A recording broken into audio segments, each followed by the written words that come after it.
Myself, Dr. Rita Kumari, Department of Psychology, Marwari college Ranchi. Semester 4, paper 10। Paper का नाम applied social psychology, व्यवहारिक समाज मनोविज्ञान।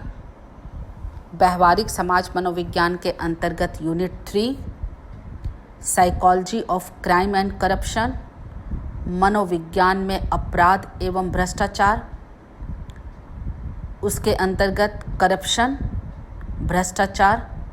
भ्रष्टाचार में अब तक हम लोगों ने पढ़ लिया है कॉन्सेप्ट, धारणा, कॉजेज, कारण, टाइप्स, प्रकार। आज हम लोग भ्रष्टाचार को रोकने के उपाय, कंट्रोलिंग मेजर्स पर चर्चा करेंगे।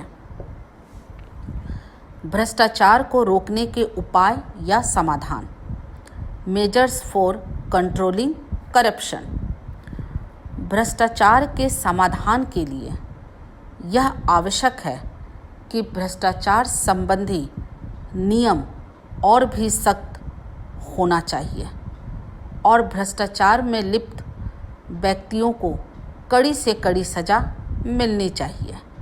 इसके लिए सख्त और चुस्त प्रशासन का होना अनिवार्य है। इस समस्या के निदान के लिए केवल सरकार ही उत्तरदायी नहीं होता है। इसके लिए सभी धार्मिक, सामाजिक और स्वयंसेवी संस्थाओं को एकजुट होना चाहिए। सभी को संयुक्त रूप से इसे प्रोत्साहन देने वाले तथ्यों का विरोध करना चाहिए। सभी भारतीय नागरिकों को इसे दूर करने हेतु संकल्प लेना चाहिए। भ्रष्टाचार के दोषी व्यक्तियों का पूर्ण रूपेण सामाजिक बहिष्कार होना चाहिए ताकि ऐसे लोगों के मनोबल को खंडित किया जा सके जिससे वह इसकी पुनरावृत्ति ना कर सके। भ्रष्टाचार के विरोध में राष्ट्रीय जन जागृति ही राष्ट्र को भ्रष्टाचार जैसी कुरीतियों से मुक्त करा सकती है। इनके कुछ निम्नलिखित कारण हैं। नंबर 1, कठोर और प्रभावी व्यवस्था।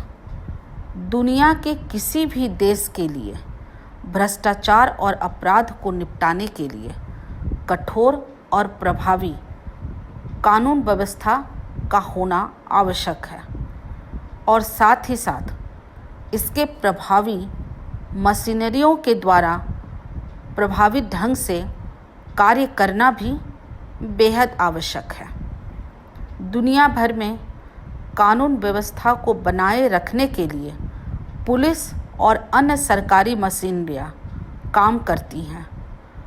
अब लगभग हर देश में पुलिस, फायर सर्विस जैसी तमाम सरकारी सहायता के लिए एक यूनिक नंबर देती है जिसके मिलाते ही यह सुविधा आम लोगों तक पहुंच जाती है।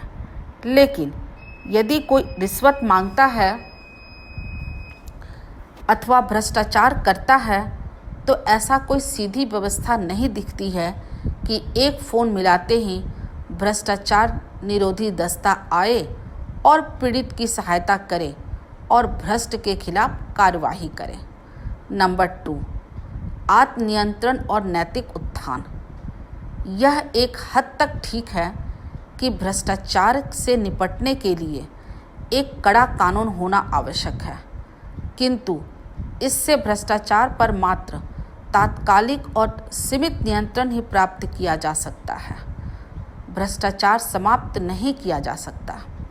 सत्य के साथ जीना सहज नहीं होता। इसके लिए कठोर आत्मनियंत्रण, त्याग और आत्मबल की आवश्यकता होती है। जब तक हमें अपने जीवन के पहले सोपानों पर सत्य के लिए लड़ने की शक्ति और आत्मबल नहीं मिलेगा, भ्रष्टाचार से मुक्ति मिलना संभव नहीं है। नंबर 3, आर्थिक असमानता को दूर करना। आर्थिक असमानता का तेजी से बढ़ना बड़े स्तर पर कुंठा को जन्म देती है। समाज के आर्थिक रूप से निचले स्तर पर आजीवन के लिए संघर्ष किसी व्यक्ति के लिए नैतिकता और ईमानदारी अपना मूल्य खो देती है। पिछले दिनों योजना आयोग ने गांवों के लिए 26 रुपये और शहरों के लिए 32 रुपये प्रति व्यक्ति आय एक दिन का खर्च के रूप में जीविका के लिए दिया गया था और यह राशि खर्च करने वाला व्यक्ति गरीब नहीं माना जाएगा, जबकि यह तथ्य किसी के भी गले नहीं उतारा, क्योंकि धनराशि में कोई व्यक्ति ईमानदारी के साथ अपना जीवन यापन कैसे कर सकता है। 26 रुपया या 32 रुपया क्या है एक गरीब के लिए या किसी भी व्यक्ति के लिए। गरीबी और आर्थिक असमानता भी जब हद से ज़्यादा बढ़ जाती है तो नैतिकता अपना मूल्य खोने लगती है और यह एक कटु सत्य है कि एक स्तर से अधिक सामाजिक आर्थिक असमानता क्रांतियों को जन्म देती है। इसके अतिरिक्त और भी बहुत से उपाय हैं जो भ्रष्टाचार को कम करने में सहायक सिद्ध होते हैं। नंबर 1, साधारण जनता में नागरिक बोध विकसित करना। भ्रष्टाचार को दूर करने का एक निरोधक उपाय यह है कि साधारण जनता में नागरिक बोध विकसित किया जाए। जनता को इस बात से अवगत कराया जाए कि देश के नागरिक अधिकार तथा कर्तव्य क्या है। उन्हें इस बात की जानकारी दी जाए कि देश या राष्ट्र की सुरक्षा उनका सबसे बड़ा कर्तव्य है। भ्रष्टाचार तथा घूसखोरी करने वाले दंड के उत्तरदायी हैं।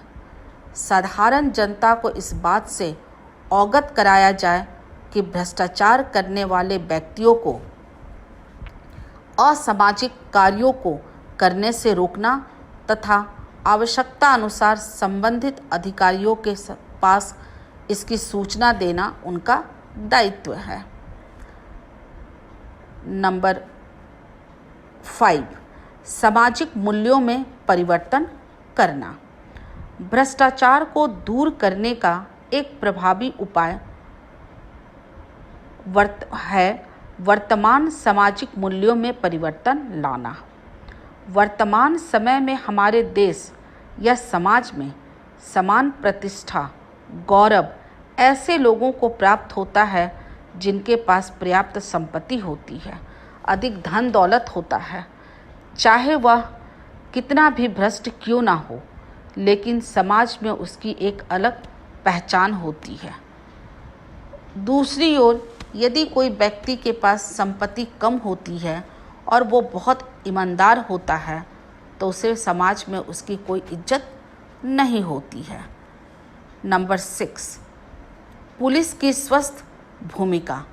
भ्रष्टाचार का एक मजबूत आधार पुलिस की अस्वस्थ एवं भ्रष्ट होना है। वे घूस तथा रिश्वत देते हैं और दूसरे लोगों को भी ऐसा करने के लिए बढ़ावा देते हैं। उन्हें डर नहीं लगता है कि ऐसा करने से हमें किसी भी प्रकार का नुकसान हो सकता है, लेकिन ऐसे लोग घूस लेने की आदत नहीं छोड़ते क्योंकि इसके लिए ऐसा कोई कानून नहीं बना हुआ है जिससे कि डायरेक्ट किसी को डर का अनुभव हो। नंबर 7, राजनीतिक कार्यकर्ताओं की तटस्थ भूमिका। भ्रष्टाचार की रोकथाम के लिए एक आवश्यक उपाय यह है कि राजनीतिक कार्यकर्ता घूसखोरी तो लेता ही है और उसमें विशेषकर वो व्यावसायिक लोगों से अधिकतर इस तरह का कार्य करता है और ऐसे लोग अपने देश के लिए, अपने राज्य के लिए, अपने सरकार के लिए एक बहुत बड़ा दागनुमा धब्बा है। नंबर 9, व्यापारियों में ईमानदारी। भ्रष्टाचार के प्रोत्साहन में व्यापारी वर्ग का भी बहुत बड़ा हाथ होता है। अतः भ्रष्टाचार को दूर करने के लिए इस वर्ग का सहयोग अनिवार्य है। इसीलिए भ्रष्टाचार को दूर करने के लिए राजनीतिक कर्मचारियों के साथ साथ व्यापारियों का भी सहयोग अनिवार्य है। नंबर 9, तटस्थ न्यायालय। भ्रष्टाचार को दूर करने के लिए अन्य उपायों के साथ साथ न्यायालय का तटस्थ होना भी आवश्यक है। कभी कभी राजनीतिक दबाव में आकर न्यायालय भी भ्रष्ट व्यक्तियों को, विशेषकर श्वेत कॉलर अपराधियों को दंडित करने से बचा लेता है, जिससे भ्रष्टाचार नियंत्रण एजेंसी ढीला पड़ जाती है और इसका प्रतिकूल प्रभाव भ्रष्टाचार उन्मूलन पर पड़ता है। अतः भ्रष्टाचार को दूर करने हेतु न्यायालय को भी अपनी जिम्मेदारियां निभाते हुए भ्रष्टाचार से अपने आप को बचाना चाहिए। भारत में भ्रष्टाचार के विरुद्ध कानून। सन 1860 में बना भारतीय दंड संहिता। सन 1988 में बना भ्रष्टाचार निवारण अधिनियम। बेनामी लेन देन अधिनियम। साल 2002 में बना अर्थ शोधन निवारण अधिनियम। आयकर अधिनियम 1961 की अभियोग धारा। निष्कर्षतः हम कह सकते हैं कि भ्रष्टाचार की रोकथाम के लिए राज्य सरकार, केंद्र सरकार और राजनीतिक दलों की ईमानदारी, व्यापारियों की ईमानदारी, पुलिस कर्मियों की तटस्थ भूमिका, जनता के सहयोग आदि आवश्यक है।